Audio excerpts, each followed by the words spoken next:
tonight, we're coming on the air as the world slowly comes back online, recovering from what's being called the biggest IT meltdown ever after a cybersecurity software update went bad. What all the lingering outages and delays rippling across the world mean for you. And right now, the president huddling with his family as all signs are pointing to his exit from the 2024 race. Maybe any day, any hour, any minute now. The behind-the-scenes scramble inside the White House and in the party to figure out an exit strategy. And then over to Russia, American officials pushing hard for the release of an American journalist they say was found guilty on sham espionage charges, what the White House might use as bargaining chips to try and get him out. Then I traveled to Pennsylvania, the state that tipped the electoral scales in 2020 and might again this year, by the way. What black voters there told me, a crucial voting bloc on the issues that are going to decide their vote in November. And then an NBC News exclusive, more delays in the effort to ban toxic formaldehyde, why the FDA is kicking that can down the road. Hey, everybody, I'm Yasmin in for Hallie tonight, and we're following that tech nightmare that probably affected you somehow this summer Friday. So the global computer meltdown, some say, it's the biggest IT outage ever. Right now, systems around the world getting back online after the chaos, really, that impaired critical infrastructure. You may have seen this image, right? That blue screen of death, as some are calling it. Some of them popping up at hospitals, airports as well. The issues, they're all connected to this company, CrowdStrike. It does cybersecurity for businesses, for government agencies as well, that rely, by the way, on Microsoft computers. But then something went wrong during this planned routine update. Now, CrowdStrike, Microsoft saying they have fixed the issue, but it doesn't mean things can snap back so quickly. We have heard from hospitals that have had to cancel appointments for patients because they cannot access some of those records. We got surgeries getting pushed back or even canceled. One employee at a top cancer hospital in Boston saying they asked patients to stay home today, but then they can't even access virtual visits. Even 911, by the way, went down in certain areas. Think about the ripple effects of that, right? It's also upending travel, flights canceled, passengers stranded almost everywhere. Look at the lines. I mean, across the country, by the way, and the world, really. You got Newark, Paris, Berlin, Bangkok, all affected by this. FlightAware saying we're up to 9,100 delays and 2,600 all-out cancellations on flights across the world. And then look at this video. It's flights across this country in the United States between midnight and 10 a.m. You see that huge dip right there in the middle during the morning as the airlines, they really were scrambling to sort out this issue. It even might have disrupted your errands. One of our reporters, by the way, learned a Starbucks was closed because it cannot even process payments. Imagine on a week like this, Starbucks closed. We're covering all angles of this tonight.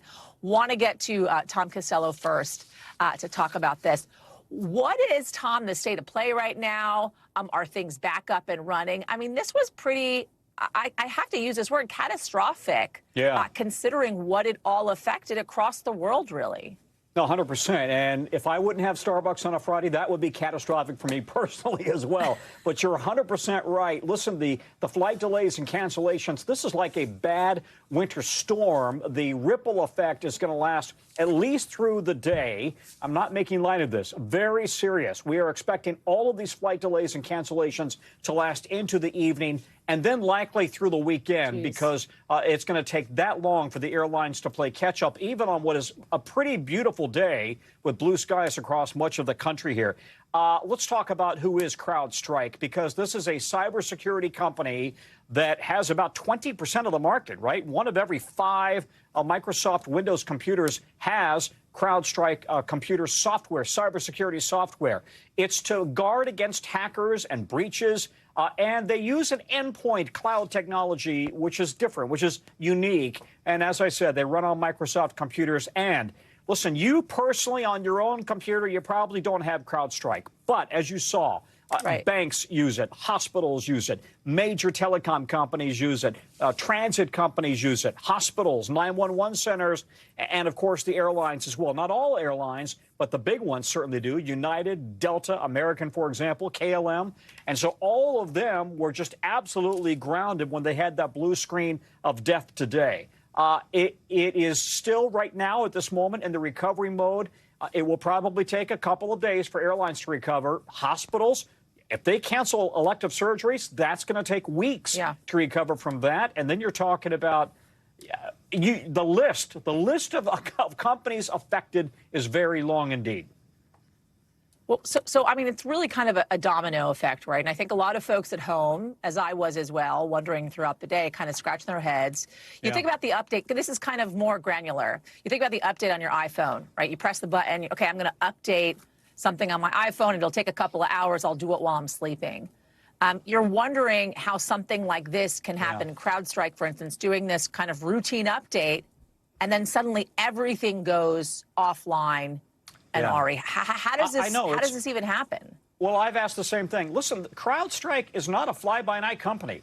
This is one of the most, if not the most, established cybersecurity company in the country. It is highly, highly respected. NBC News even uses it as well. And I asked a vice president from Microsoft today, listen, do you have a vulnerability here if one single line of code from one company can bring down Windows? And essentially, she said, no, this is purely a CrowdStrike issue. Okay, so the CrowdStrike CEO appeared on the Today Show this morning. The system was sent an update, and that update had a software bug in it and caused an issue with the Microsoft operating system. And we identified this very quickly and remediated the issue. And as systems come back online, as they're rebooted, they're coming up and they're working. Well, to be clear, CrowdStrike's stock sank today, as you would expect on this. And there is a high likelihood it will face a lot of lawsuits because of lost business today. Not just Gene and Joe America, who can't get to Wichita. We're talking about the airlines that have lost a ton of money, shipping companies, you name it. This is a very big problem for CrowdStrike. So you bring up two really good points. We're actually going to be getting into that with Caleb Silver in just a moment about kind of the economic fallout from all of this. But I think it's such an important question, Tom. And it's a question, by the way, the State Department, the Secretary of State is asking as well, which is our reliance on this one system, CrowdStrike. Something goes wrong, and all of our systems across the world globally shutting down. A really important question. So we thank you for that. Tom Costello, appreciate it. So let's go to those airports, right, where all of this is happening. We've got Dana Griffin on the ground at LAX in Los Angeles. Dana, if you will, walk us through it, right? I talked about those huge numbers, cancellations, delays. How are things looking now? Yeah, well, it's interesting because behind me, this is where that long line of United customers were waiting just to get inside the airport, Yasmin, to rebook their flights. As you can see behind me, there is no one here now, but we've got some video to show you what that moment was like. You had a long line that stretched all the way down. You actually had United workers coming by delivering water for people who have been waiting in line, some for hours. I spoke to two different travelers who said they had to wait 3 hours in line just to rebook. So let's walk through the airport. There we go. Door opens on demand. And this is the line where people are now standing to get rebooked. It is way less crowded than we saw earlier today. So that is a good sign. We talked to several people who've been able to rebook their flights. The troubling part for some of them is they're not going to make their destinations on time. You've had couples that were traveling. One person has to take a flight. A second person is still trying to try to get on a different flight. So you have people that are being broken up just to try to get to Hawaii. We actually met one couple that is trying to get to a wedding. They are delayed. But let me just show you the line behind me. You see several people that are now looking down at their phones. United tells me that a lot of the apps are not working for customers. So that's why they are standing in this line trying to get rebooked through the counter. And you mentioned that blue screen of death earlier, Yasmin. It is still very prominent throughout the entire airport. And I just want to talk again about that couple. They were trying to get to a wedding tonight. It's one of those weddings where they have several days of events. They are not going to make it. They won't even get to fly out of LAX. They are going to have to fly out of Burbank, some 45 minutes away, and listen to what that ordeal is going to be like for them tomorrow. You're going to go there, book a room, stay there, hope that we get a transit to get to the airport quickly by 4:33 in the morning. But even that flight tomorrow, will that get you to that wedding on time? That's the beauty about it. No wedding, but we can at least go for the dinner. Hopefully, yes. Hopefully everything goes well, and we'll at least make it for the dinner reception. And we really hope they make it to that wedding. Optimism. Again, they're likely going to miss the ceremony, hoping to make it to dinner. But for the most part, people have been pretty optimistic, even during this chaotic day of travel. Yasmin? Yeah, that's exactly what I was just saying. That is optimism. Optimism I wish I sometimes had, by the way. Dana Griffin for us. Thank you, Dana. Appreciate it. Want to go now kind of to the economic fallout, right? Caleb Silver, editor-in-chief of Investopedia, to talk through that. Because, you know, Tom and I were just talking about this, right? There is, yes, the flights, there's the computer systems, there's the hospitals, there's the surgeries put on hold. There's folks that can't meet virtually with their physicians. And by the way, it's not just happening here in the United States. It's happening across the world. And even if it just lasted really for a couple of hours, there's a real ripple effect to all of this. Talk us through that. Yeah, it just really depends on how long this lasts and how many industries and people this impacts. This was just one day so far, and there were tens of thousands of flight delays, as you mentioned. You were just at the airport there, but also cancellations. Small businesses weren't allowed to operate, and at the heart of this is the cybersecurity company CrowdStrike with this software update. Now, that leads to the question, well, who's responsible for this? As for the airlines, it has to issue refunds or waivers if a flight was canceled because of controllable events. Well, this software company is a vendor to these airlines. It's not necessarily the airline's fault, but it is something they do business with. So who gets paid there? Companies like Delta are already giving travel waivers to passengers that are missed their flight or helping them rebook on other flights. But this is going to cost a lot of money, and there will be lawsuits, as Tom said. Are banks dealing with anything right now? Do we have to worry about identity theft at all with this? No, this is not a breach, so to speak. This is a bug, a software bug, a pretty big bug. So this is not about that. And stock exchanges here in the U.S. were able to operate. The London Stock Exchange did have some issues this morning, but things should be back online if what the company says is true by Monday. Caleb Silver, thank you, sir. Appreciate it. We got a lot going on, folks. So we're going to switch over to that other lead story that we've been following tonight. Developing, by the way, by the minute. The country really kind of holding its breath, waiting to see what the president is going to do about his candidacy. His political world seems to be in a free fall right now, and the Democratic Party in turmoil. NBC News reporting Biden's family, senior staffers as well, they're talking about what his exit plan could, keyword here, right, could look like. He's facing one of the toughest choices of his political life. There's a chorus of calls for the president to step aside, and it's growing louder by the moment. Former foreign and national security officials Richard Clarke, Anthony Lake, penning a letter to the president asking him to drop out. The wall certainly closing in with donors on Capitol Hill as well. A dozen new lawmakers coming just today, some in just the last couple of minutes. Take a listen. It is just not a viable campaign anymore, and we have better options. So just to be clear, you are now calling for President Biden to step aside and no longer be a candidate for president again. Yeah, no, yes. I think it's an exciting time to possibly pass the torch. So the RNC, the Republican National Convention, wrapping up, but a chaotic picture for the Democrats right now. Publicly, the Biden campaign, they're digging in their heels, putting out this statement that the president will, in fact, return to the campaign trail next week.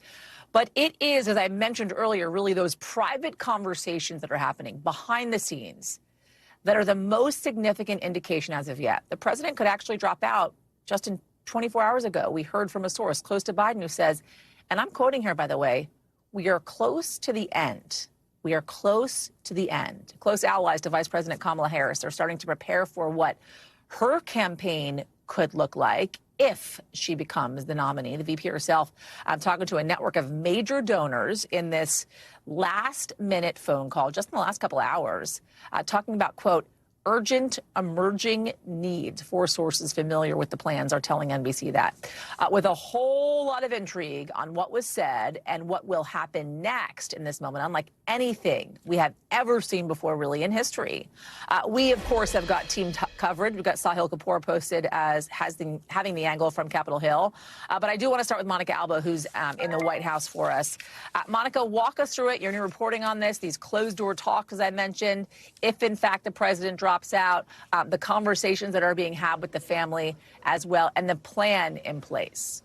Well, Yasmin, I think this should be thought of as sort of like the contingency plans that are being considered, because it looks like the president right now, even though he says publicly he is staying in the race and he's committed to it, over the last couple of days, we understand that he has shifted his thinking a little bit just to an openness of, okay, if I wanted to make a different decision, if I wanted to bow out of this race, potentially, if I'm evaluating different factors, what could that look like? And so we know that there are just more reality-based conversations now that include members of the president's immediate family and close family members and allies and advisors that are talking about trying to evaluate this from the perspective of, if he were to exit, would it be something that would be on his own timeline? And according to the people we spoke with, that is what they are hoping for. But what is the length of that timeline?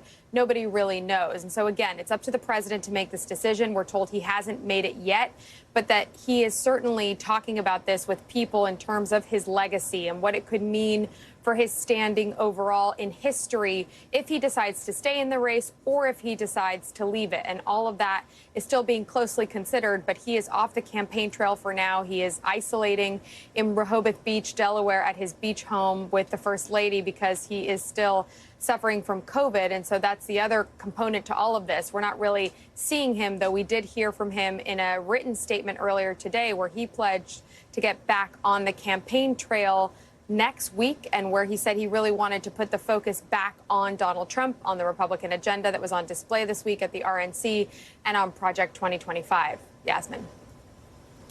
So, Sahil, I wasn't kidding when I said this thing is changing by the minute. We just got another congressman on the record now, Congressman Vasquez of New Mexico, the 34th person lawmaker to come out and essentially say that the president needs to drop out of this race. We played the sound earlier as well. All of these folks kind of coming to the forefront saying he needs to drop out, beginning with, of course, Senator Schumer. We know surrogates, allies, I should say, of Nancy Pelosi as well. We're hearing from. Walk us through more of what you're hearing from the Hill. Yeah, that's right, Yasmin. Firstly, the context is key here. This is happening in a context where even some of President Biden's closest allies are openly raising the question of will he or won't he, treating this as an unsettled issue, even though Joe Biden himself has repeatedly said emphatically that he's staying in the race. One of those allies is Senator Chris Coons, the Delaware Democrat who sits in Joe Biden's old seat. Let's play what he said. I think our president is weighing what he should weigh, which is who is the best candidate to win in November and to carry forward the Democratic Party's values.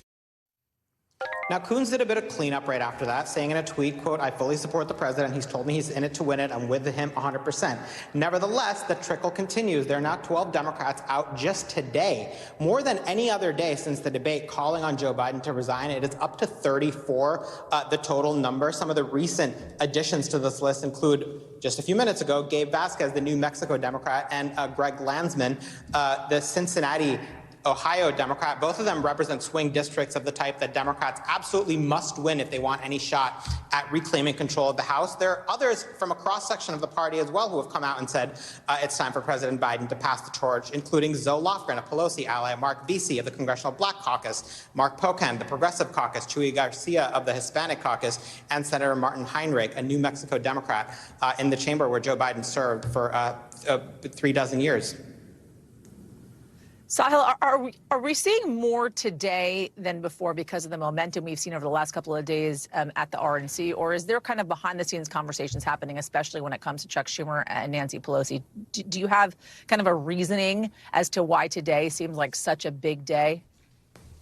Everyone's got their own reasons. What we know is that there have been a lot of quiet skeptics in the Democratic Party for weeks now, since the night of that debate, when a lot of Democrats were shocked by what they saw from President Biden on the stage. Most of them didn't speak out. There's still a lot of them that believe President Biden should go. We know because we've talked to them, but haven't said so publicly.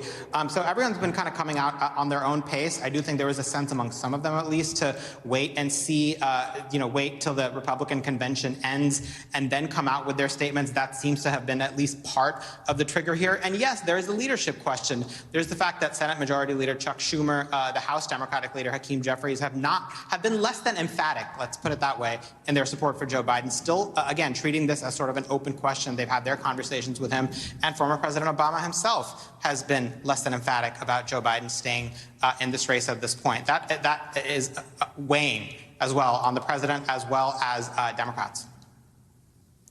Monica, curious about Vice President Kamala Harris and this conversation she's having with donors right now about quote unquote urgent needs. What more do you have? What reporting do you have on this? Well, notably, I'm told that it was President Biden's advisors who asked her to participate in that call, which is interesting for several reasons. But she delivered remarks that were really similar to her public statements yesterday when she was campaigning in North Carolina, where she is similarly projecting that the president is still fully committed to this race, she said, and predicted that they were going to be able to win this election. And she's really telling people who are on this call, which we should note are these top major Democratic donors, that they shouldn't be focusing on the intra-party fighting and on this debate, that they should be focusing on trying to back their own ticket. So that was her major message in this call. But I think it is notable that she was the one who was doing that on behalf of the president, and where she did say again that she wanted to share something that she says she believes in her heart of hearts is true, which is that, again, they fully believe they can win this election in November, even with Joe Biden at the top of the ticket, in the words of the vice president.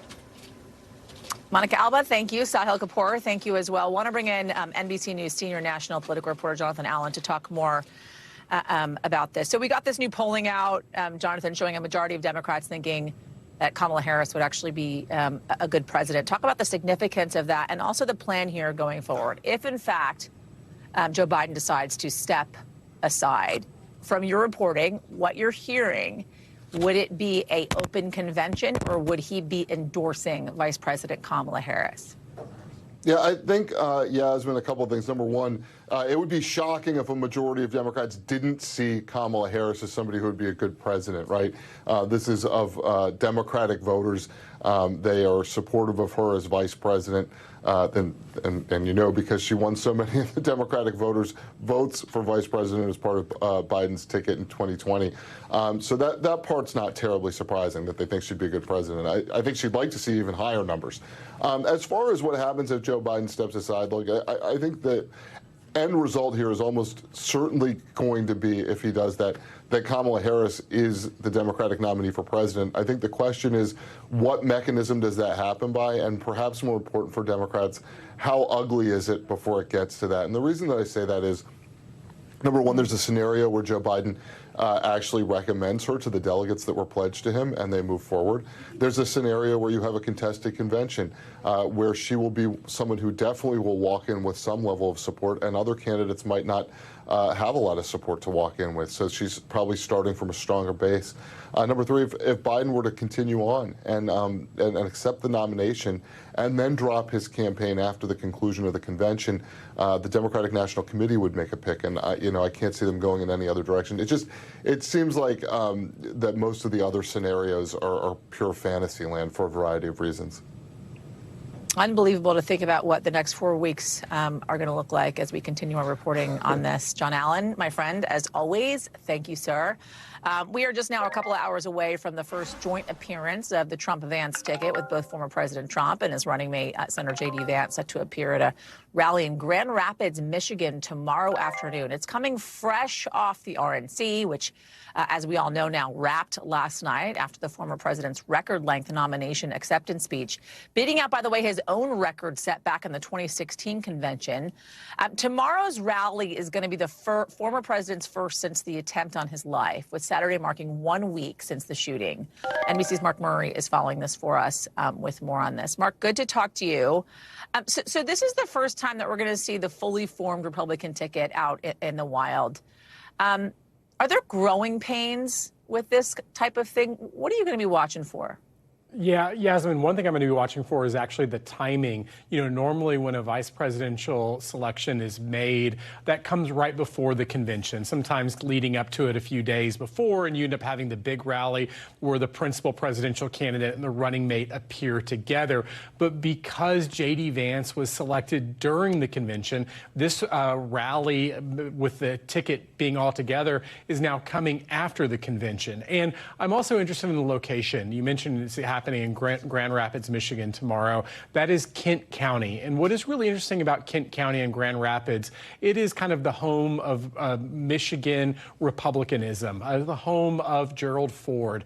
And what was interesting in 2016, when Donald Trump narrowly won Michigan, he narrowly ended up winning Kent County. And then in 2020, Joe Biden actually won the county. And so this has started to drift away from the Republican Party. And when we talk about the unity that we ended up seeing from Republicans after the convention, and certainly after the assassination attempt on Donald Trump, if the Republican Party is coming together, you know, the performance that Donald Trump does in Kent County and Grand Rapids will be really instructive.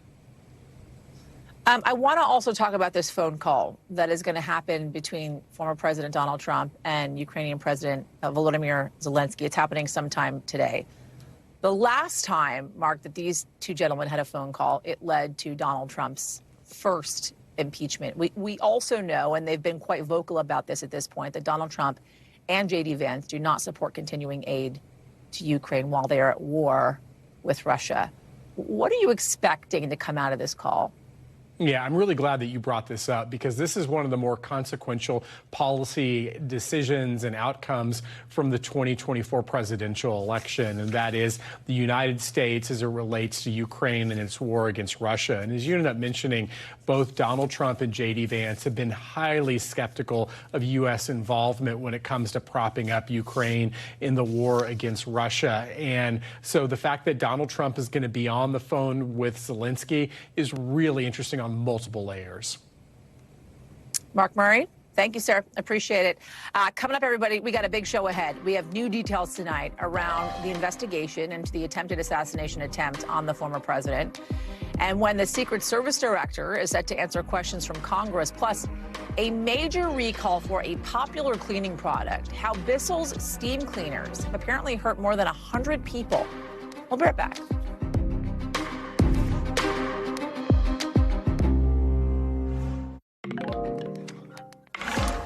Welcome back. Two senior officials telling NBC News that the investigation into last weekend's assassination attempt on former President Donald Trump is still very much ongoing. But we are learning new details about the suspect's internet searches and possible movements before it happened. Lawmakers, they're hoping they're going to learn even more next week. The Secret Service today confirming that Director Kimberly Cheadle will testify before a House committee on Monday. And tonight, a Pennsylvania community in mourning with their final goodbyes to Corey Comparator, the man killed in the shooting. The 50-year-old firefighter and father of two remembered in a private service today at the church where he was a longtime member. You can see here a procession of fire trucks, some from as far away as Florida and Texas, taking part in this funeral as well. All of this happening after we saw his helmet and his uniform on stage with the former president last night at the Republican National Convention. I want to bring in Shaq Brewster now from Pennsylvania to talk more about this. Shaq, if you will, take us there, take us inside the community, what you've seen so far today as that community says bye.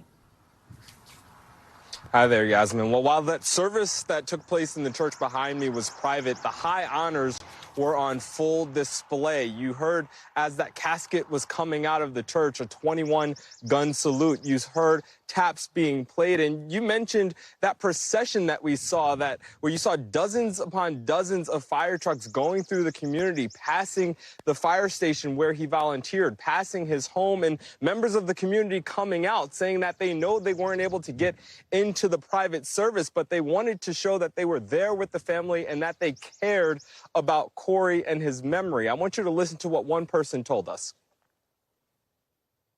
Well, I never thought it would happen in Butler because Butler's so peaceful and quiet. Butler's just a community of people who help each other. It's it's obviously a very Republican community. It's Everybody's got their guns. We use them safely. We all know how to use our guns. Most of us have guns, I should say. But Butler's a nice little community, tight-knit, and we take care of each other.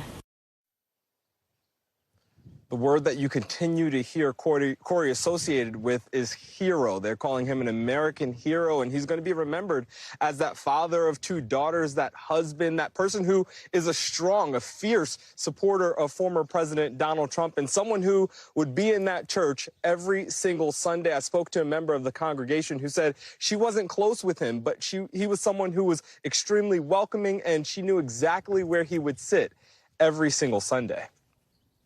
Those 2 daughters now left without a father. I want to talk a little bit about accountability and what that looks like for that community. I know the former president has said now over $6 million have been raised so far for the victims of the shooting. What does accountability look like for individuals in that community, especially when we still don't know a motive?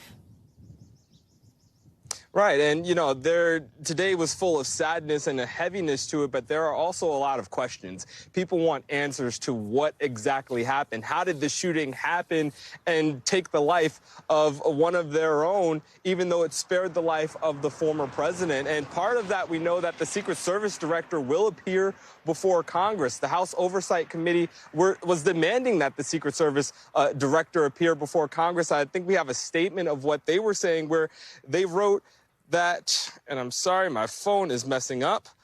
They wrote, Americans demand answers from Director Kimberly Cheadle about the Secret Service's historic security failures. And you mentioned that this investigation is well underway. We're still hearing that the FBI is no closer to identifying a motive, but that doesn't mean that they're not getting new information. We've learned from 2 law enforcement sources just this evening that they have gone through his search history, some 14,000 or so searches, and have found that this is someone who's been searching explosives, who has been looking up previous school shootings and previous mass shootings as far back as May of this year, Yasmin.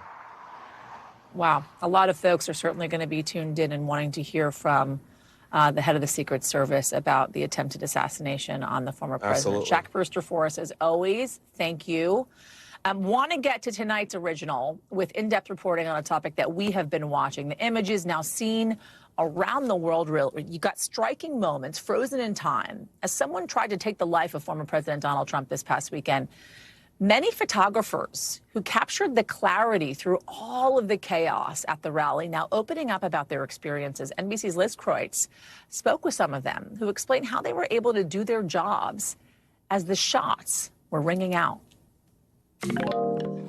3 photographers who captured what have become 3 of the most iconic images from Saturday's attempted assassination on former President Donald Trump. The Associated Press's Evan Gershkovich took this now indelible photo of the defiant Republican nominee pumping his fist in the air with an American flag flying above. Anna Moneymaker with Getty Images snapped the tightly framed, sobering image of Mr. Trump crunched down on the stage surrounded by Secret Service as blood dripped down his face. And Doug Mills with the New York Times took that remarkable photo, appearing to show a bullet streaking past the former president. Take a look at what happened.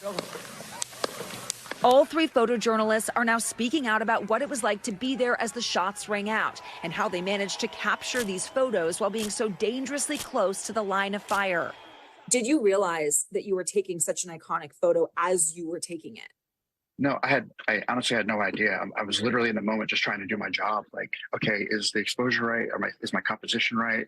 Do I see his face? I saw the blood coming down his face, and I knew that I got the image. But in that moment, I'm just trying to see, okay, this is probably going to be one of the most important things I'll ever photograph. Am I missing anything? Is there anything happening around me? So I wasn't thinking about like the impact of the photography. I was thinking only about like continuing to do the job, because as a photographer, I don't have a second chance. I have to get it right then and there. I'm there to do a job. I mean, I was saying to myself under my breath, like, oh my God, oh my God, oh my God. But I just kind of like said, Anna, just like keep going, like keep making the pictures. And then I see through like one of the agent's legs, I see Trump's face. And that's when I'm like, I pull out my like 70 to 200 and just thankfully like get it in focus and just like hit the shutter. Next to them in the buffer, Mills, who has been covering the White House for more than 40 years. I couldn't believe it. I still can't believe it. Mills saying he captured the bullet by shooting with an exposure of 1/8,000th of a second. What do you think the chances are that you actually caught that bullet? Oh, I've heard one forensic guy told me it's between 1 in a million and 1 in 5 million chances that you do that. To be able to that happened was just, again, very lucky. The 3 images will no doubt be part of the history books, much like the famous photo by Bill Epridge capturing the moment a busboy went to help Robert F. Kennedy moments after he was assassinated in 1968. And the image by Associated Press photographer Ron Edmonds showing the moment President Ronald Reagan was rushed to his motorcade after being shot in 1981. Ron Edmonds, a former AP photographer and colleague of mine for 15 years.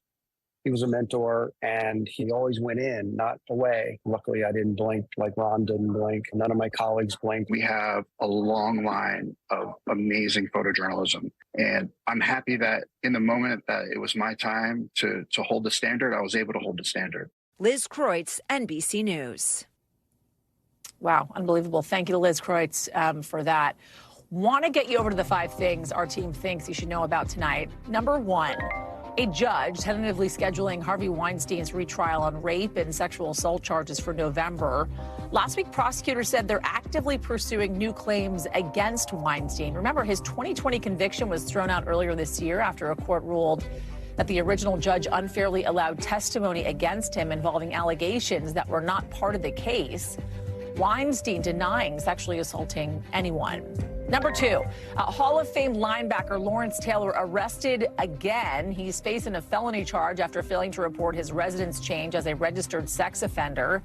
Taylor spent several hours behind bars before being released, his lawyer telling TMZ that the situation was as a result of a, quote, misunderstanding. He was arrested on similar charges a couple of years ago. Number 3, former Trump CFO Alan Weisselberg released from jail today after serving a sentence for lying under oath. He was at New York City's Rikers Island jail. Weisselberg pleading guilty in March to committing perjury during his testimony in the civil fraud trial against former President Donald Trump. Number 4, over 3 million steam cleaners getting recalled in North America because of a burn hazard. Certain models of Bissell's Steam Shot handheld steam cleaners can spew out hot water or steam. The company says it's gotten more than 150 reports of people getting hurt. It's telling consumers to stop using them immediately and to contact them for a refund or for store credit. And then we have number 5. We're now just 1 week out. How exciting is this from the Olympics opening ceremony in Paris? And the Olympics chief says they are, quote, confident that the plan to hold it on the River Seine will in fact go through. As we count down the days to the tournament, we're going to be sharing inspiring stories of American athletes going for gold in Paris. Join Lester Holt, Savannah Guthrie, Hoda Kotb for a primetime special, Inspiring America, Team USA, Friday, 8 p.m. 7 Central, right here on NBC. We are back now with a striking story out of Philadelphia, where police just released surveillance video of a woman who police say shot a 7-month-old baby boy in the leg. We're just going to show you a still from the video, which is obviously incredibly disturbing. Here it is. You're taking a look at that still right there. Police are saying the woman fired multiple shots Thursday evening around the baby in that stroller, and his parents fled once that shooting started. Authorities saying they eventually found the parents. The baby was taken to the hospital and is thankfully in stable condition, while police still look for that suspect. But it is just another example, a shocking example, really, of gun violence plaguing that city and so many communities around this country. We actually went to Philly to talk about gun violence with residents there. But of course, the election approaching and Pennsylvania holding a critical 19 electoral votes up for grabs, the Black community's perspective on key issues beyond just gun control was top of mind. I want you to watch part of our conversation. Does everybody know who they're voting for? Or is anybody undecided still? I'm very undecided. Undecided. Right now, inflation. So I'm monitoring who's talking the most about inflation. Re-entry. I would like to see everyone who is a criminal with federal charges still be able to vote. If we can have a criminal for president, We need to allow some voting rights back that were taken illegally in the first place. How hard has inflation hit you? It hit me hard. It's hitting me hard. Who do you blame for it? I blame the federal government at this point. If a working class mom who works as a paralegal cannot buy a $2 bell pepper because it's now $5, imagine a mother living on food stamps. Imagine a mother who's making minimum wage trying to feed children. They're killing us without killing us. If you understand that. They're killing us without telling us they're killing us. They're hurting people in ways that they can't help themselves. It's either feed my child or how about feed my children and I don't eat, but I have to go work. Who feels as if black voters are taken for granted, i.e. they make you promises and they don't deliver? What do you care about most right now? What are they going to do for my people that lives in the communities where I am from? The gun violence is second in my mind, but it's what can they do for us? How can they help? How can they go into a home and help that family to save their children? We need the funding. We want the help. But in my opinion, it starts at home. It starts at home. Jalil, what about you? What is most important to you right now? Economics, education, reentry, reform. Reentry to the criminal justice system. Exactly. We need to save ourselves. That's right. If we're looking for somebody to save us, it's not going to happen. If you look at Philadelphia and you took the most impoverished areas in Philadelphia and then you took the crime rate where the most crime is happening in Philadelphia and you laid it right there, it would almost match up perfectly.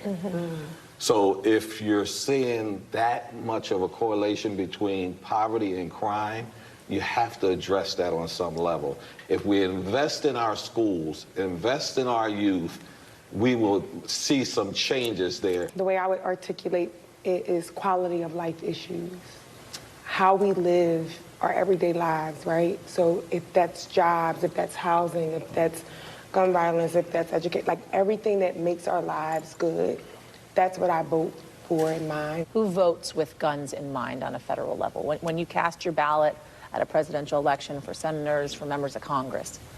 Now, when you say guns in mind, gun control, issues surrounding guns, background checks, all of you do. Yes. I mean, that's us voting with us in mind.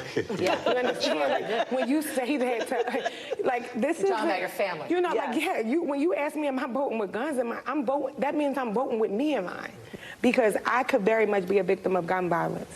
You got to keep talking about it, keep talking about it. You have to consistently let people know this is not normal. It doesn't seem like people are angry enough to say no more, no more.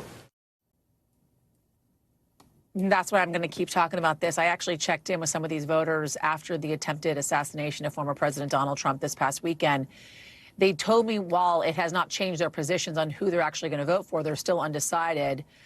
It does reiterate that guns are a major problem in this country, and it is why people need to vote with gun control measures in mind. And we're going to keep talking about it. We're going to have more of that conversation, a deep dive into gun violence in their community across this country as well, and what they are facing in the upcoming weeks. So you don't want to miss that. NBC, by the way, covers hundreds of stories each and every day. And because it's tough to read, to watch, or listen to all of them, our bureau teams have done it for you. This is what they tell us is going down in their regions in a segment that we call The Local. We're going to start with our Midwest bureau, I should say. Detroit's viral giant slide reopening today after some big safety upgrades. The 40-foot slide closed 2 years ago after riders were coming down too fast. Some even, by the way, going airborne. The park saying the slide was replaced. It was waxed, making it safer to come down. Over to Western Bureau. A Red Lobster in Colorado rescuing a rare orange lobster. The restaurant saying it found it while unpacking a shipment and named it Crush. It has a new home at an aquarium in Denver now, which says orange lobsters are only, get this, 1 in 30 million. Also out of our Western Bureau, 2 teams of basketball superstars facing off in Phoenix this weekend. We're talking WNBA All-Stars versus USA Basketball Women's National Team. Some of the huge names on Team USA, you got Brittany Griner, Breanna Stewart. They're going to compete in the Paris Olympics, by the way. while the All-Stars have players like Caitlin Clark and Angel Reese as well. All right, coming up, what the White House is saying tonight about the sentencing of Evan Gershkovich, how it's still hoping to get him and other prisoners released.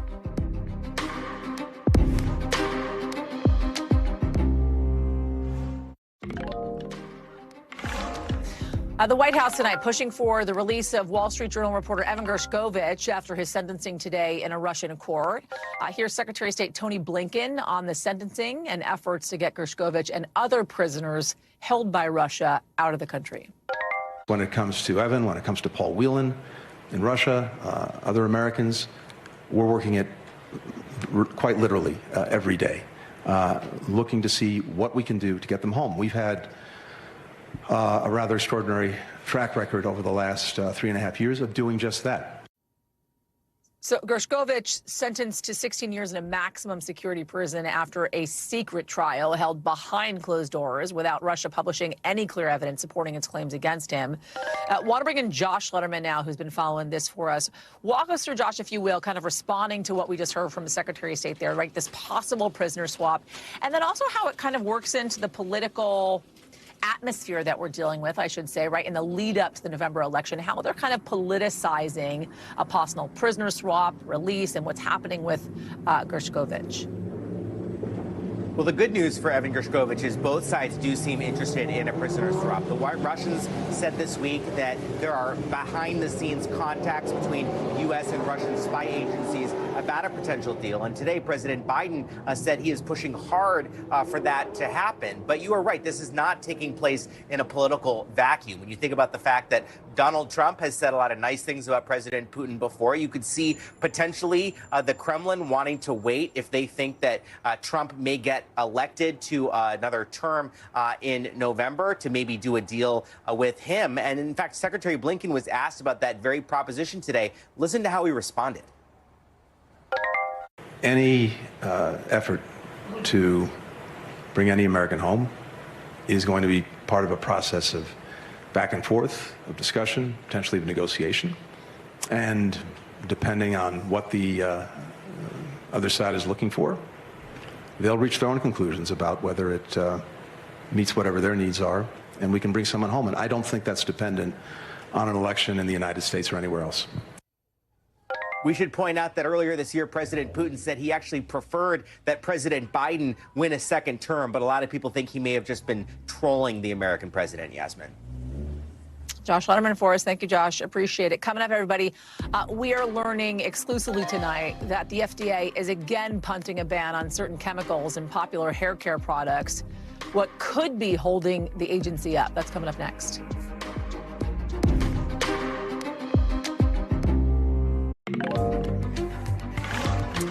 Welcome back. We have an NBC News exclusive tonight. We are learning the FDA is again kicking the can down the road, delaying a proposal to ban formaldehyde. It's a highly toxic chemical. It's used as preserving and embalming agent to prevent dead bodies from decaying, which is, by the way, also found in some popular hair care products. Since October, the agency said it planned to propose a ban on these chemicals in hair smoothing or hair straightening products, often called relaxers, products mainly marketed to Black women. It's a move many have called for because of a lot of studies linking formaldehyde to certain cancers. I want to bring in Berkeley Lovelace, who has been all over this reporting for us and has more on this. Berkeley, good to talk to you. Walk us through the timeline here, when we could actually see this ban put into place. And is this kind of common practice for the FDA? Is such a delay like this? Yeah, so the FDA was initially supposed to implement this in April, then it got pushed back into July, and then now it's being pushed back to September. And so the FDA says this process does take a lot of time. Each stage can take several months.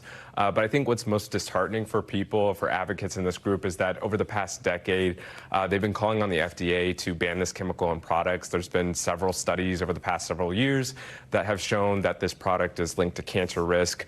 And so according to this advocacy group called Environmental Working Group, who filed FOIA for the FDA documents, the FDA did start to attempt to ban the product in 2016, but that didn't take off. So now we're at this point where they're trying to ban it again, but that kind of keeps getting pushed back a lot. And so this is really important to consumers. Our colleague, News Now anchor Zinc Clay, recently spoke to a group of women who have been using relaxers for years, and we have a clip of that as well. If it's something that will hurt us, then it needs to be removed. If there had been awareness, we would have had an opportunity to make a better decision. And I think some of our story may be different. Yeah, so as you heard, these regulations really do make an impact on people's lives. So there will be a lot of focus on this until the FDA does implement its ban.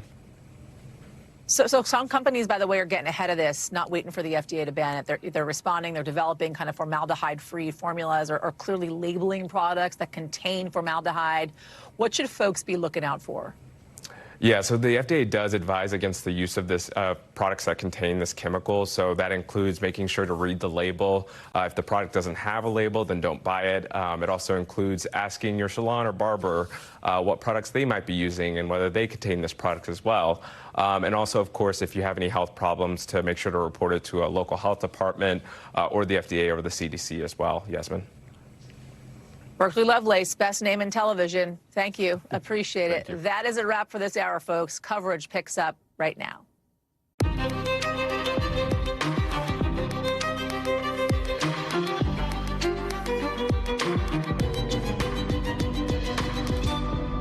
All right, tonight we're coming on the air as the world slowly comes back online, recovering from what's being called the biggest IT meltdown ever after a cybersecurity software update went bad. What all the lingering outages, the delays rippling across the world, what do they mean for you? Right now, the president is huddling with his family as all signs are pointing to his exit from the 2024 race, maybe any day, any hour, any minute now. The behind-the-scenes scramble inside the White House and in the party to figure out an exit strategy. It's coming while Vice President Kamala Harris waits in the wings while she's having what's being called an urgent meeting with some major donors. And then former President Donald Trump gearing up for the first joint rally with his new running mate and the first since the attempt on his life, what to expect in battleground Michigan on Saturday.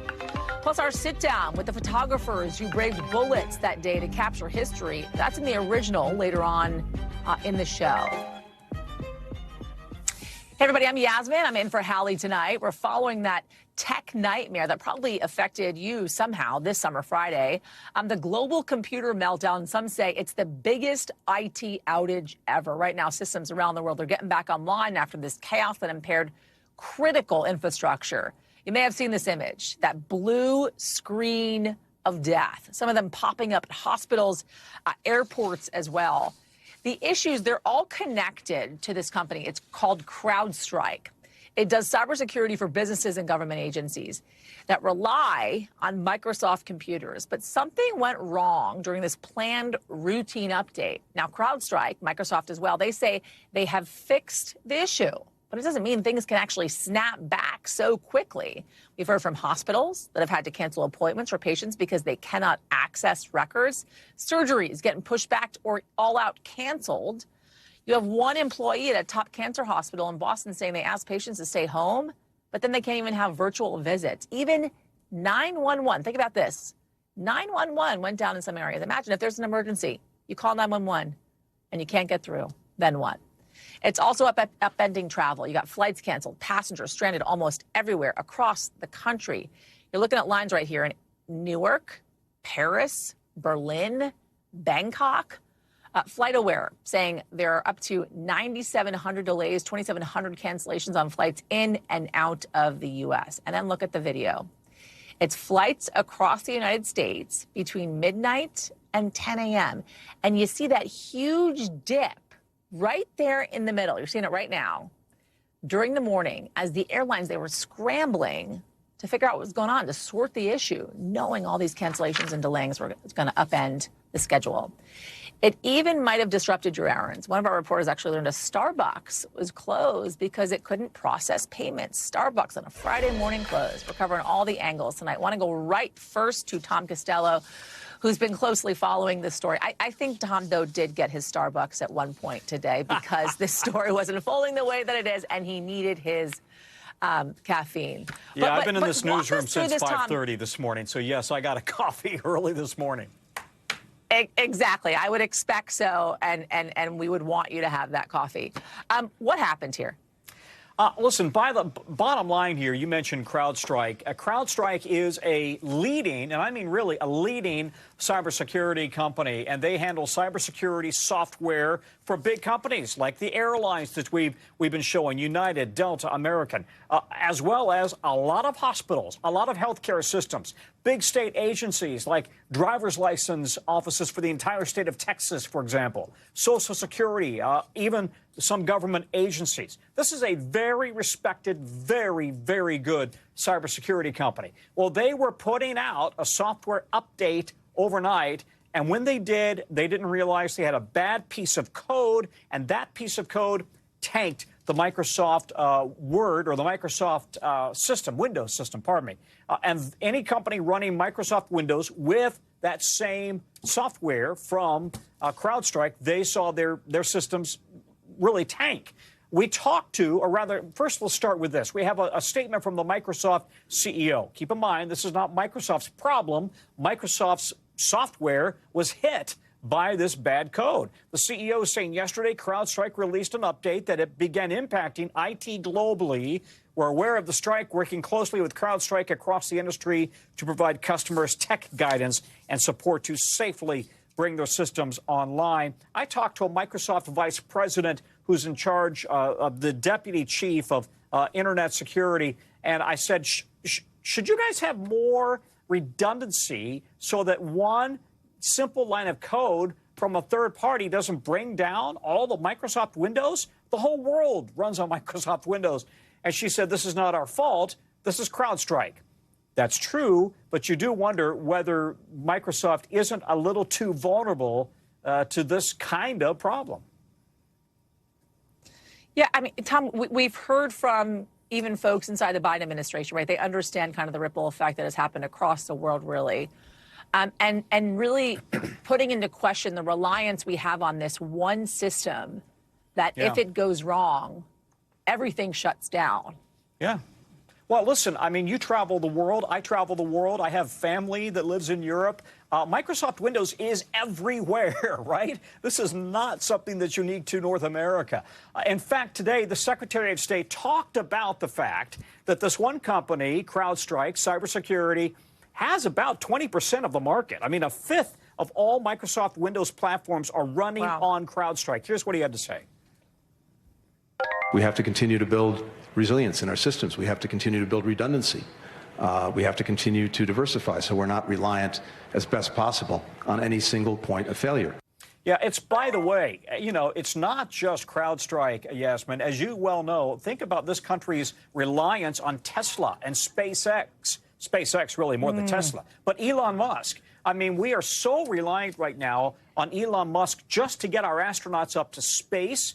Boeing still doesn't have a space program that has been approved. They still have astronauts that are not able to come back from the space station. And we're reliant on Elon Musk for Starlink, all the satellites. This is a problem that the government has on multiple fronts, and we saw it essentially bite Microsoft as it relates to this one company. It's such a good point, Tom, right? The reliance that we have on these kind of singular sources. And if one thing goes wrong, right, it's kind of running pretty well. And then one thing goes wrong and everything shuts down. And really kind of the world is up in chaos across the world. I mean, not just the United States, which you just made the point. It's across the world, really. Just quickly, Tom, because I know a lot of folks are concerned about this. You got folks still stuck at airports, right? At what point do you think we're going to be able to get back to normal? I think that it's going to be tough sailing today, tough flying today, all through the evening. If you have a flight you're supposed to leave this evening, my fingers are crossed for you. I wouldn't bet on it 100%. If you were supposed to leave earlier in the day and you still haven't left, you know, this is going to be a ripple effect. It's going to take the airlines a long time to recover, just like if it's a bad snowstorm or bad summer storms that roll through and, you know, the airlines can spend days trying to catch up. We may be in that kind of a mode here. They are, for the most part, up and running again. And by the way, the FAA, air traffic control, they were not affected. This is really the airlines themselves, and then, as you mentioned, hospitals and banks and 911 systems EMS, fire departments. I mean, the list is very long. But, of course, the aviation industry is what is the most visual representation of this problem. I do have a quick last one for you. Are the airlines taking care of folks that have been stranded? I know normally when there's a weather situation, right, out of their control, they don't necessarily take care of folks in those situations. Are they doing it now from what you know? Yeah, they do, because in theory, this is under their control, right? They selected the software provider. They selected the internet provider. Okay. And so, yes, they're waiving ticket change fees if your flight's affected. Got it. Tom Costello, thank you. Appreciate it. Okay.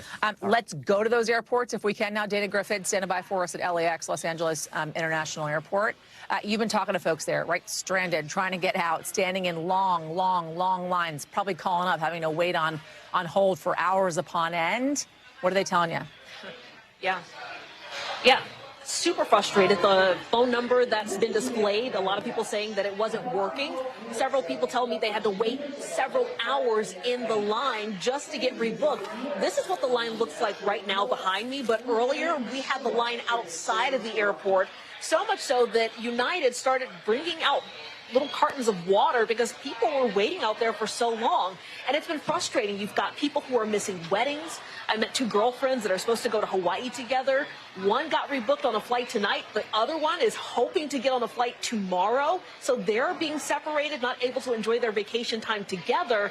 And it's just really tough for people who are trying to get rebooked. You talked about that blue screen of death earlier. Well, take a look behind me. It is still pretty prominent throughout the airport. The apps, the United apps, not working for a lot of customers. So they're having to go to the counter, try to get rebooked. And some people, Yasmin, aren't getting on those flights even today. So this is just causing more impacts. People are paying more money to possibly stay at hotels or try to find other workarounds to try to get to those destinations. Yasmin? Let's hope that Hawaii trip's not a friendship ender for those two women, with one getting on a plane and the other one having to stay behind and wait and see if they can actually get on. Let's hope they make it back together.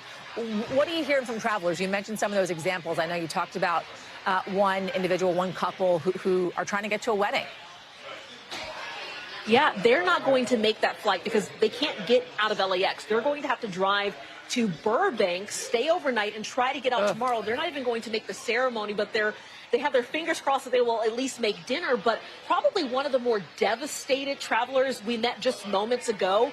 She traveled 16 hours from Melbourne to LA. She was supposed to hop on a flight to go to Grand Rapids.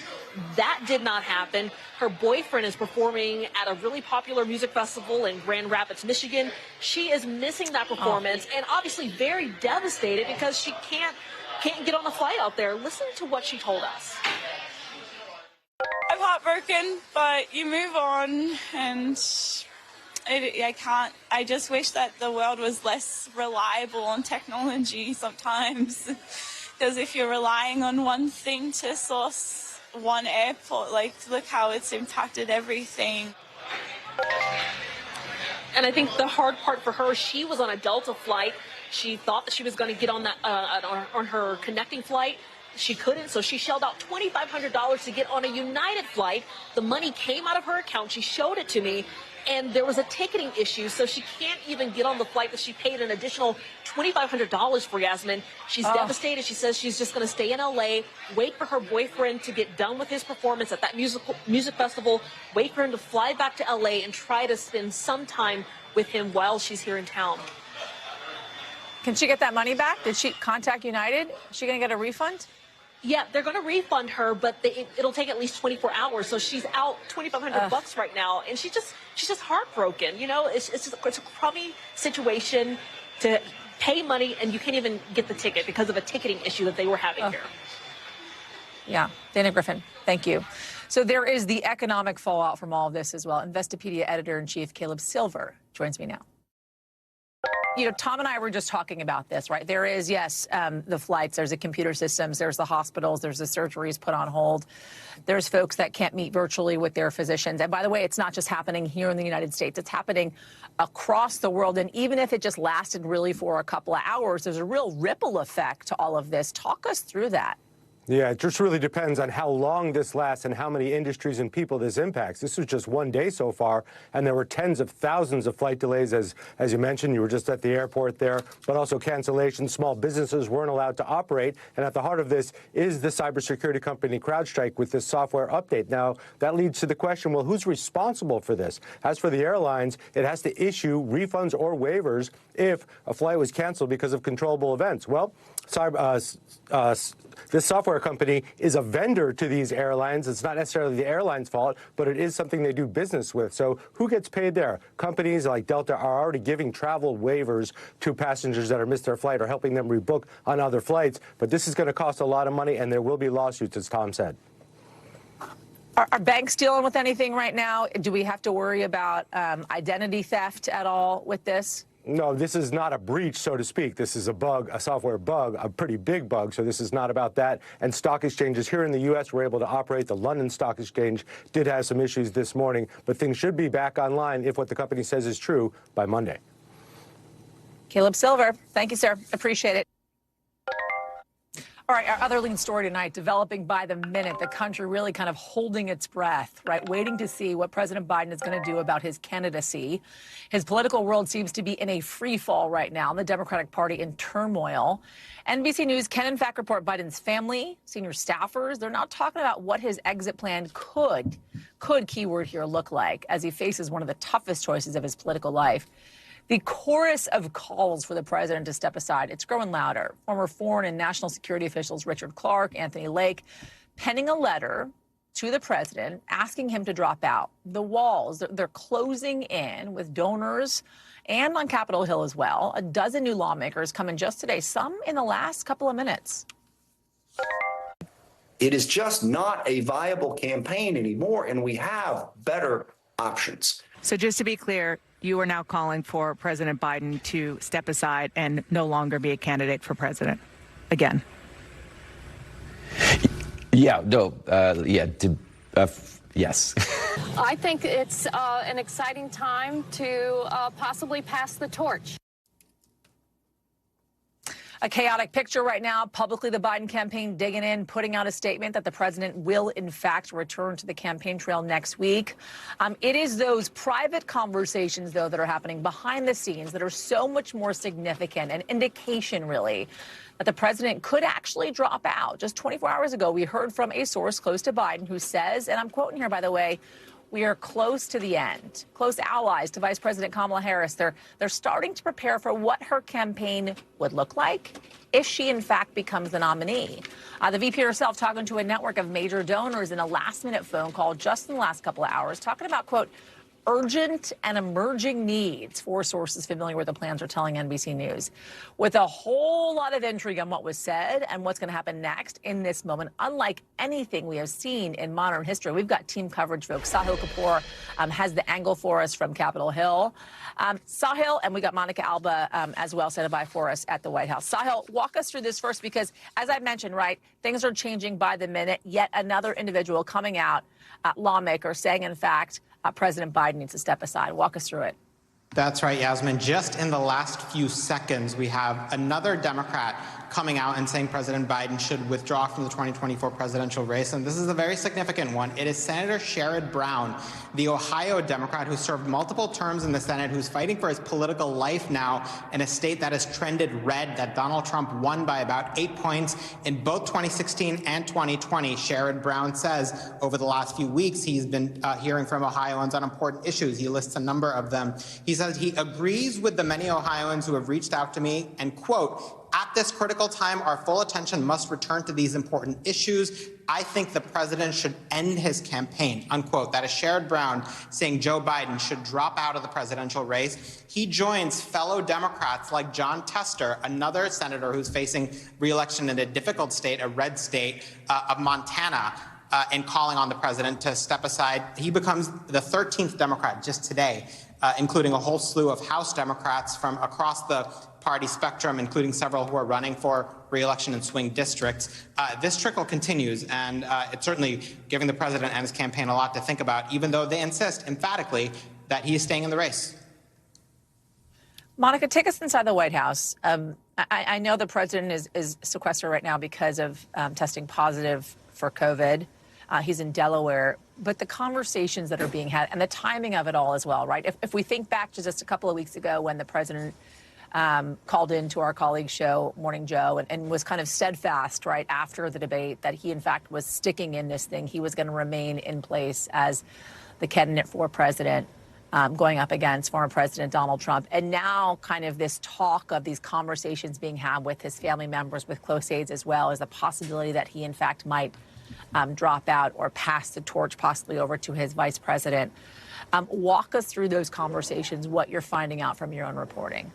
Well, I think there has been a little bit of an evolution here, Yasmin, because of what we were just talking about there, which is the fact that these calls continue to grow, and even from some people that have been allies of the president in the past. And that is just really taking on new significance and new meaning for some of these conversations. So even though President Biden publicly is stating very clearly, emphatically so even, that he is staying in this race, that he intends to be back on the campaign trail next week, we know that the conversations have shifted in the last couple of days to a more reality-based place, which is that, okay, there is this possibility that the president could make a different decision here and that he could take stock of all of this and really evaluate it and say, maybe I will bow out from the race and maybe I will have to make that difficult decision.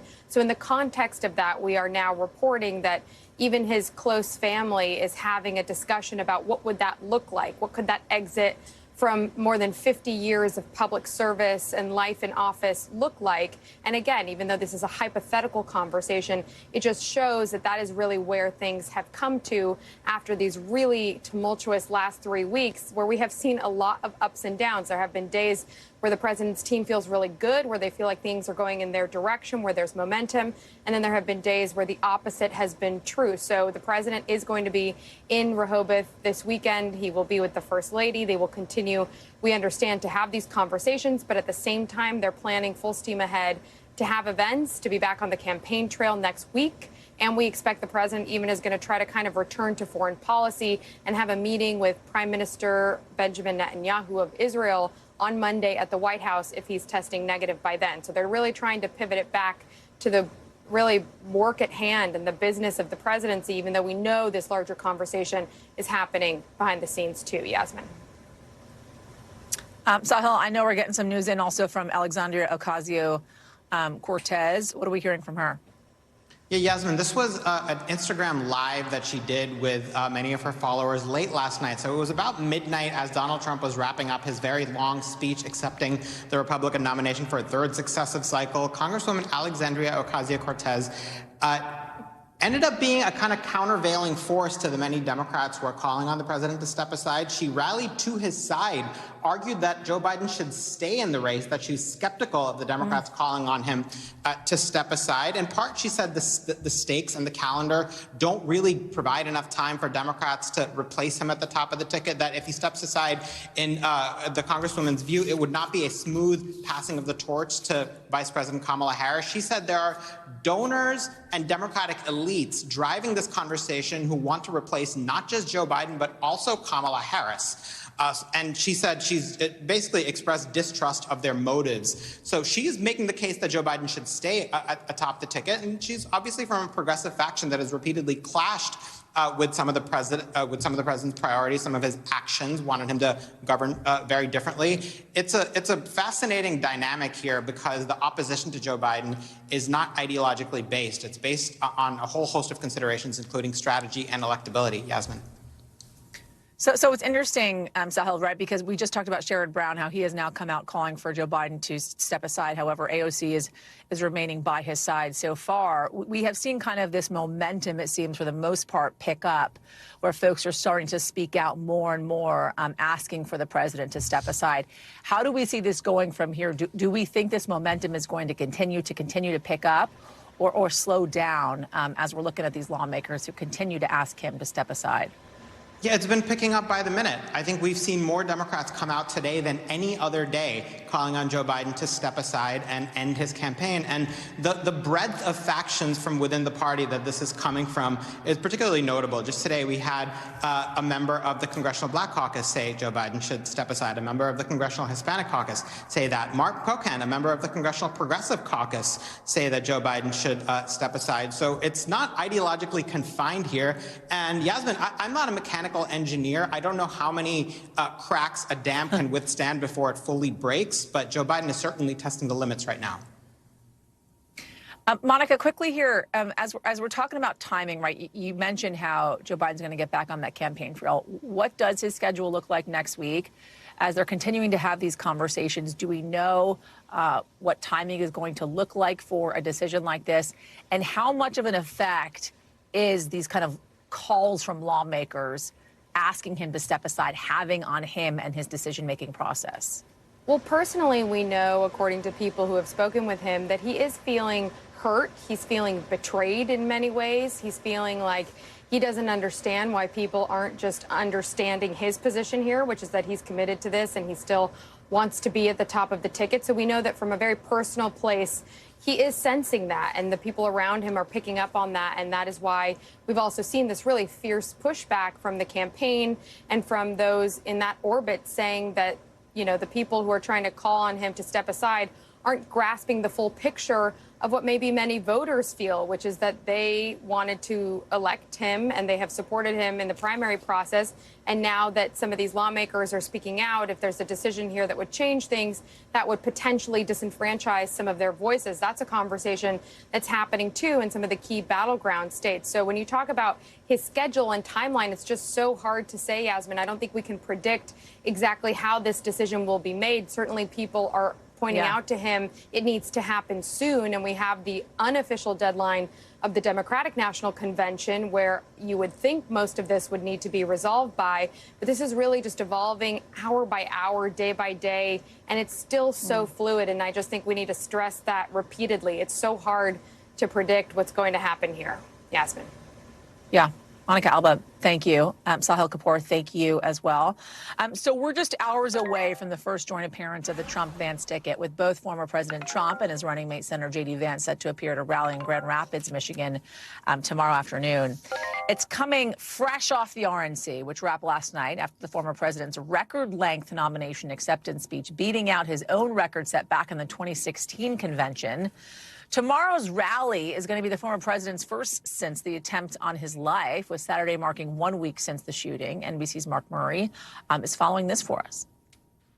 So this is the first time that we're going to see the fully formed Republican ticket out in the wild. Are there growing pains with this type of thing? What are you going to be watching for?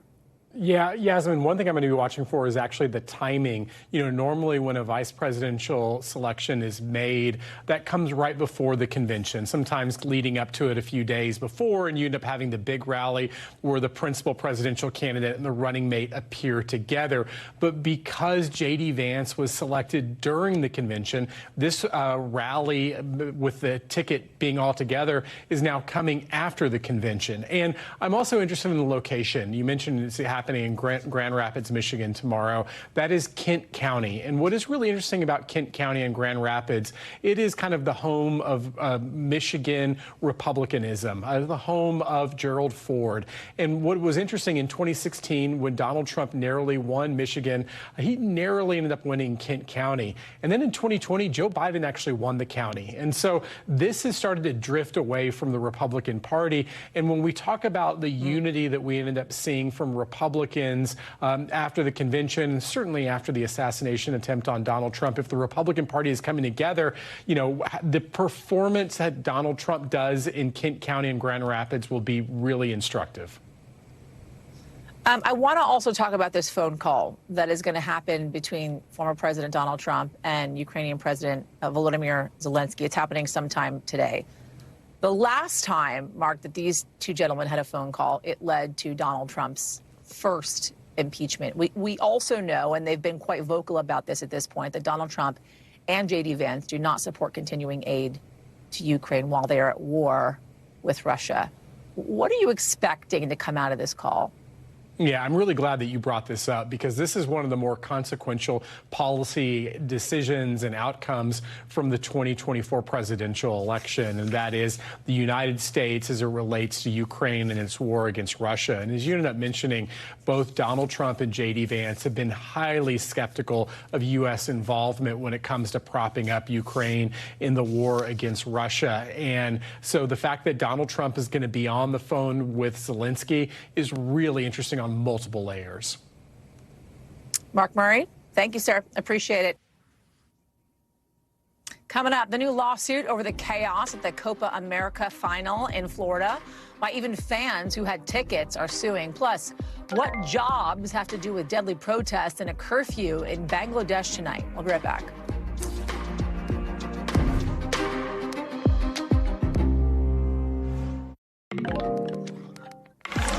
Welcome back. A Pennsylvania community mourning tonight, saying their final goodbyes to Corey Comparator, the man killed while shielding his family during the assassination attempt on former President Donald Trump.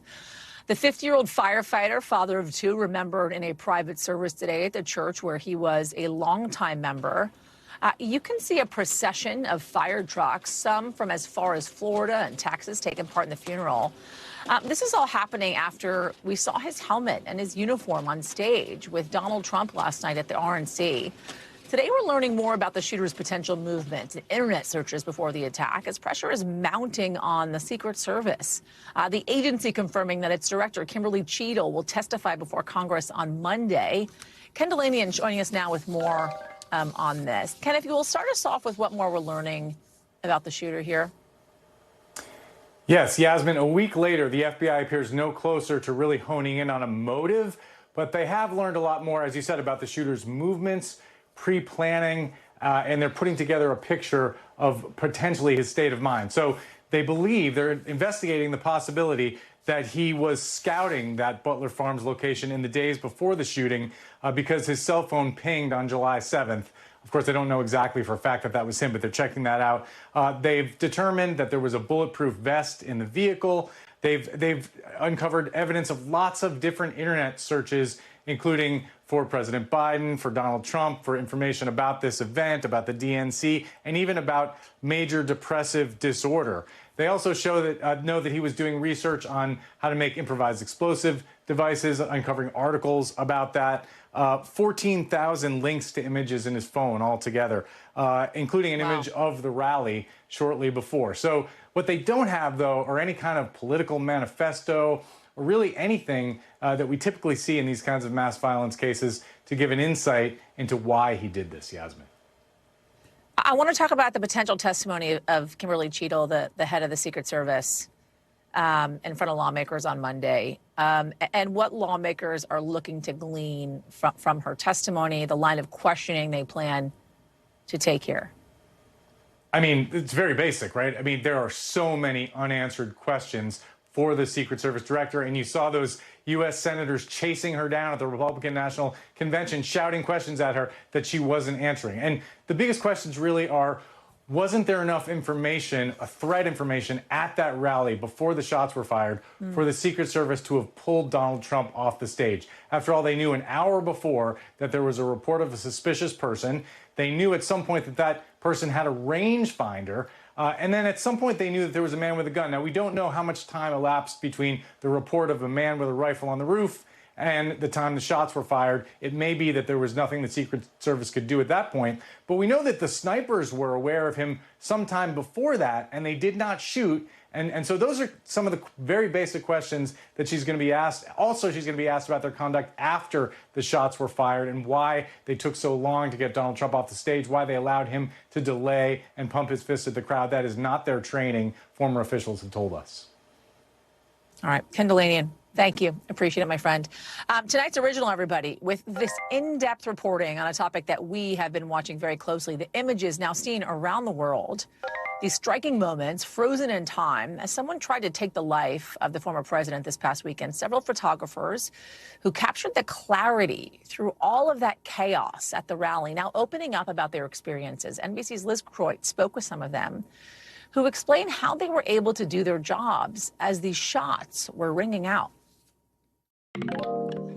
Three photographers who captured what have become three of the most iconic images from Saturday's attempted assassination on former President Donald Trump. The Associated Press's Evan Gershkovich took this now indelible photo of the defiant Republican nominee pumping his fist in the air with an American flag flying above. Anna Moneymaker with Getty Images snapped the tightly framed, sobering image of Mr. Trump crunched down on the stage surrounded by Secret Service as blood dripped down his face. And Doug Mills with the New York Times took that remarkable photo, appearing to show a bullet streaking past the former president. Take a look at what happened. All three photojournalists are now speaking out about what it was like to be there as the shots rang out and how they managed to capture these photos while being so dangerously close to the line of fire. Did you realize that you were taking such an iconic photo as you were taking it? No, I honestly had no idea. I was literally in the moment just trying to do my job. Like, okay, is the exposure right? Is my composition right? Do I see his face? I saw the blood coming down his face, and I knew that I got the image. But in that moment, I'm just trying to see, okay, this is probably going to be one of the most important things I'll ever photograph. Am I missing anything? Is there anything happening around me? So I wasn't thinking about like the impact of the photography. I was thinking only about like continuing to do the job, because as a photographer, I don't have a second chance. I have to get it right then and there. I'm there to do a job. I mean, I was saying to myself under my breath, like, oh my God, oh my God, oh my God. But I just kind of like said, Anna, just like keep going, like keep making the pictures. And then I see through like one of the agent's legs, I see Trump's face. And that's when I'm like, I pull out my like 70 to 200 and just thankfully like get it in focus and just like hit the shutter. Next to them in the buffer, Mills, who has been covering the White House for more than 40 years. I couldn't believe it. I still can't believe it. Mills saying he captured the bullet by shooting with an exposure of 1/8,000th of a second. What do you think the chances are that you actually caught that bullet?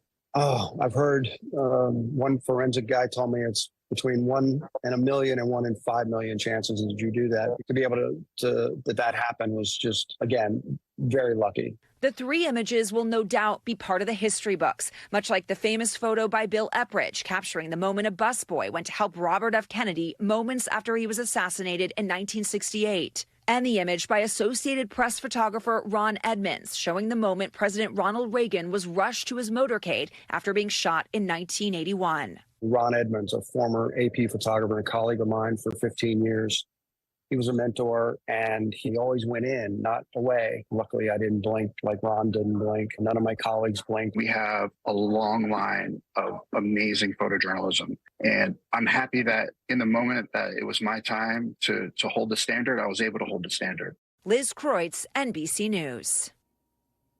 Thank you to Liz Kreutz for that. Want to get you over to the 5 things that our team thinks that you should know about tonight. Number 1, Louisiana won't move to implement a law requiring the 10 Commandments be placed in all of the state's public classrooms until at least November. It's coming as a lawsuit filed last month makes its way through the courts. It claims that if put in place, the law would violate First Amendment language that guarantees religious liberty. Number 2, Hall of Fame linebacker Lawrence Taylor arrested again. He's facing a felony charge after failing to report his residence change as a registered sex offender. Taylor spent several hours behind bars before being released, his lawyer telling TMZ. The situation was a result of a, quote, misunderstanding. He was arrested on similar charges a few years ago. Number 3, a class action lawsuit was filed today against Hard Rock Stadium in Miami and some soccer organizations over the chaos at the Copa American final. Remember, there was an hour-long delay to the soccer match between Argentina and Colombia, and more than 24 people were in fact arrested after out-of-control crowds breached security gates. The people suing claim they were denied entry into the stadium after all of this went down, even though they had tickets to the game. Number 4, over 3 million steam cleaners getting recalled in North America because of a burn hazard. Certain models of Bissell's Steam Shot handheld steam cleaners can spew out hot water or steam. The company says it's gotten more than 150 reports of people getting hurt. It's telling consumers stop using them immediately and contact them for a refund or store credit. And we have number 5, last but not least, we're now just 1 week out from the Olympics opening ceremony in Paris. And the Olympics chief says they're confident that the plan to hold it on the River Seine will, in fact, go through. As we count down the days to the tournament, we're going to be sharing inspiring stories of the American athletes going for gold in Paris. Join Lester Holt, Savannah Guthrie, Hoda Kotb for a primetime special Inspiring America Team USA tonight, 8 p.m. 7 Central, right here on NBC. When we come back, why riots broke out in a British city overnight and what officials are doing to keep things calm. Plus, what officials in Bali say caused this tourist chopper to crash and how the people who were inside it are doing tonight. We'll be right back.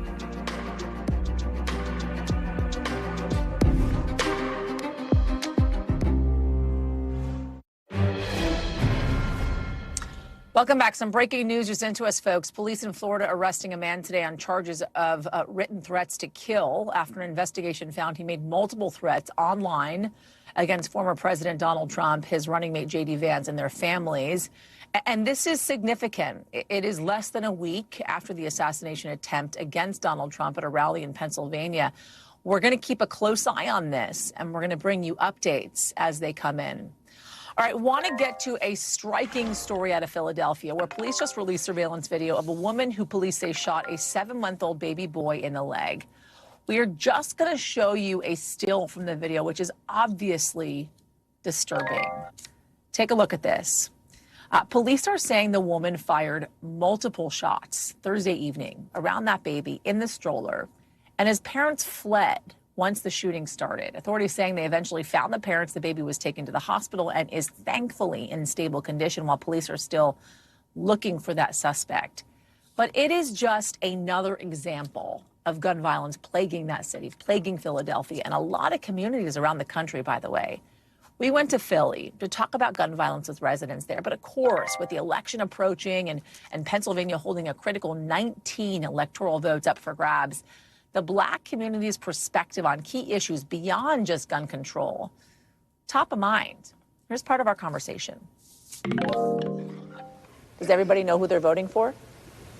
Or is anybody undecided still? I'm very undecided. Undecided. Right now, inflation. So I'm monitoring who's talking the most about inflation.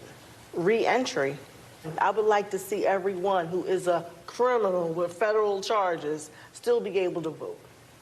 If we can have a criminal for president, we need to allow some voting rights back that were taken illegally in the first place. How hard has inflation hit you? It hit me hard. It's hitting me hard. Who do you blame for it? I blame the federal government at this point. If a working class mom who works as a paralegal cannot buy a $2 bell pepper because it's now $5, imagine a mother living on food stamps. Imagine a mother who's making minimum wage trying to feed children. They're killing us without killing us. If you understand that. They're killing us without telling us they're killing us.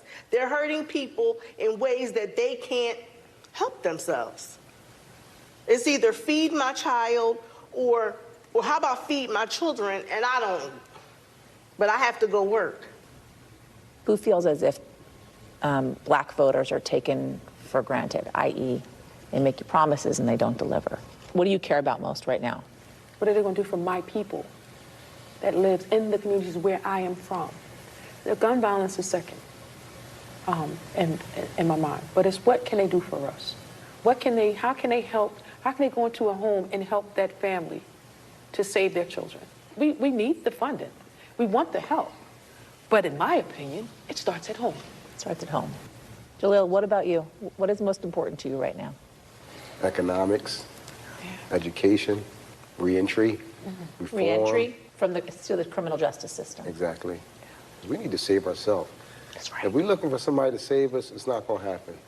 If you look at Philadelphia and you took the most impoverished areas in Philadelphia, and then you took the crime rate where the most crime is happening in Philadelphia, and you laid it right there, it would almost match up perfectly. So if you're seeing that much of a correlation between poverty and crime, you have to address that on some level. If we invest in our schools, invest in our youth, we will see some changes there. The way I would articulate it is quality of life issues. How we live our everyday lives, right? So if that's jobs, if that's housing, if that's gun violence, if that's education, like everything that makes our lives good, that's what I vote for in mind. Who votes with guns in mind on a federal level? When you cast your ballot at a presidential election for senators, for members of Congress, Now, when you say guns in mind, mine is the...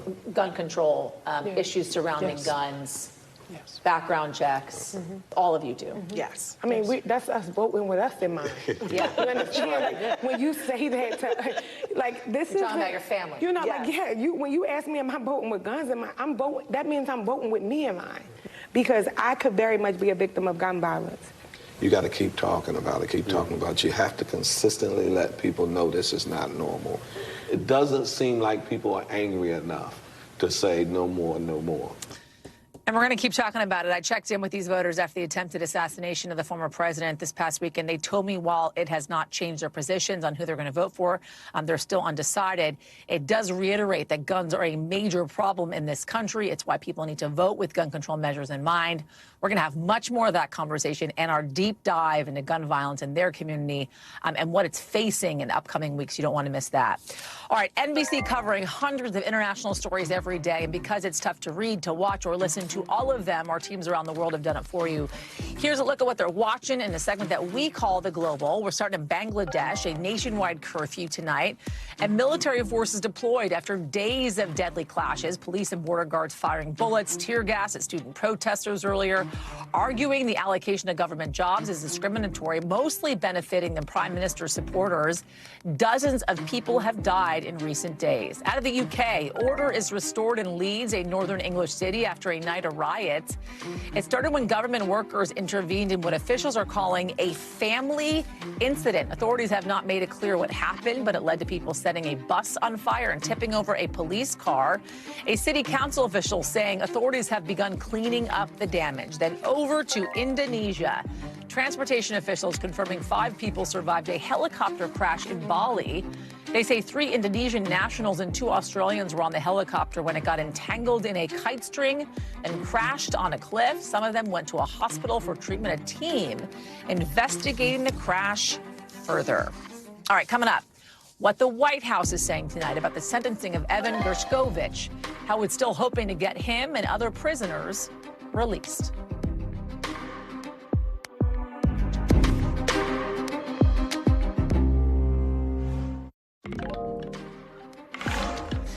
The White House tonight pushing for the release of Wall Street Journal reporter Evan Gershkovich after his sentencing today in a Russian court. Here's Secretary of State Tony Blinken on the sentencing and efforts to get Gershkovich and other prisoners held by Russia out of the country. When it comes to Evan, when it comes to Paul Whelan in Russia, other Americans, we're working it quite literally every day, looking to see what we can do to get them home. We've had a rather extraordinary track record over the last 3.5 years of doing just that. So Gershkovich sentenced to 16 years in a maximum security prison after a secret trial held behind closed doors without Russia publishing any clear evidence supporting its claims against him. Want to bring in Josh Letterman now, who's been following this for us. Walk us through, Josh, if you will, kind of responding to what we just heard from the Secretary of State there, right? This possible prisoner swap, and then also how it kind of works into the political atmosphere that we're dealing with, I should say, right, in the lead up to the November election, how they're kind of politicizing a possible prisoner swap, release, and what's happening with Gershkovich. Well, the good news for Evan Gershkovich is both sides do seem interested in a prisoner swap. The Russians said this week that there are behind-the-scenes contacts between U.S. and Russian spy agencies about a potential deal. And today, President Biden said he is pushing hard for that to happen. But you are right. This is not taking place in a political vacuum. When you think about the fact that Donald Trump has said a lot of nice things about President Putin before, you could see potentially the Kremlin wanting to wait if they think that Trump may get elected to another term in November to maybe do a deal with him. And in fact, Secretary Blinken was asked about that very proposition today. Listen to how he responded. Any effort to bring any American home is going to be part of a process of back and forth, of discussion, potentially of negotiation. And depending on what the other side is looking for, they'll reach their own conclusions about whether it meets whatever their needs are, and we can bring someone home. And I don't think that's dependent on an election in the United States or anywhere else.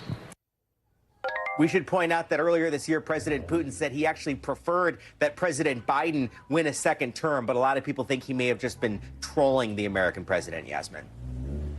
Josh Letterman for us. Thank you, Josh. Appreciate it. Coming up, everybody, we are learning exclusively tonight that the FDA is again punting a ban on certain chemicals in popular hair care products. What could be holding the agency up? That's coming up next.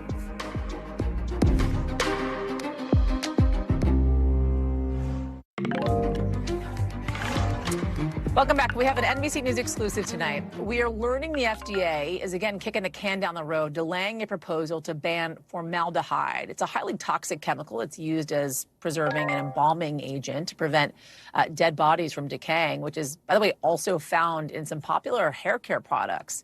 Since October, the agency said it planned to propose a ban on these chemicals in hair smoothing or hair straightening products, often called relaxers, products mainly marketed to Black women. It's a move many have called for because of a lot of studies linking formaldehyde to certain cancers. I want to bring in Berkeley Lovelace, who has been all over this reporting for us and has more on this. Berkeley, good to talk to you. Walk us through the timeline here, when we could actually see this ban put into place. And is this kind of common practice for the FDA? Is such a delay like this? Yeah, so the FDA was initially supposed to implement this in April, then it got pushed back into July, and then now it's being pushed back to September. And so the FDA says this process does take a lot of time. Each stage can take several months. But I think what's most disheartening for people, for advocates in this group, is that over the past decade, they've been calling on the FDA to ban this chemical in products. There's been several studies over the past several years that have shown that this product is linked to cancer risk. And so according to this advocacy group called Environmental Working Group, who filed FOIA for the FDA documents, the FDA did start to attempt to ban the product in 2016, but that didn't take off. So now we're at this point where they're trying to ban it again, but that kind of keeps getting pushed back a lot. And so this is really important to consumers. Our colleague, News Now anchors in Clay, recently spoke to a group of women who have been using relaxers for years, and we have a clip of that as well. If it's something that will hurt us, then it needs to be removed. If there had been awareness, we would have had an opportunity to make a better decision. And I think some of our story may be different. Yeah, so as you heard, these regulations really do make an impact on people's lives. So there will be a lot of focus on this until the FDA does implement its ban. So some companies, by the way, are getting ahead of this, not waiting for the FDA to ban it. They're responding. They're developing kind of formaldehyde-free formulas or clearly labeling products that contain formaldehyde. What should folks be looking out for? Yeah, so the FDA does advise against the use of this products that contain this chemical. So that includes making sure to read the label. If the product doesn't have a label, then don't buy it. It also includes asking your salon or barber what products they might be using and whether they contain this product as well. And also, of course, if you have any health problems, to make sure to report it to a local health department or the FDA or the CDC as well. Yasmin. Berkeley Lovelace, best name in television. Thank you. Appreciate it. That is a wrap for this hour, folks. Coverage picks up right now. Thanks for watching. Stay updated about breaking news and top stories on the NBC News app or follow us on social media.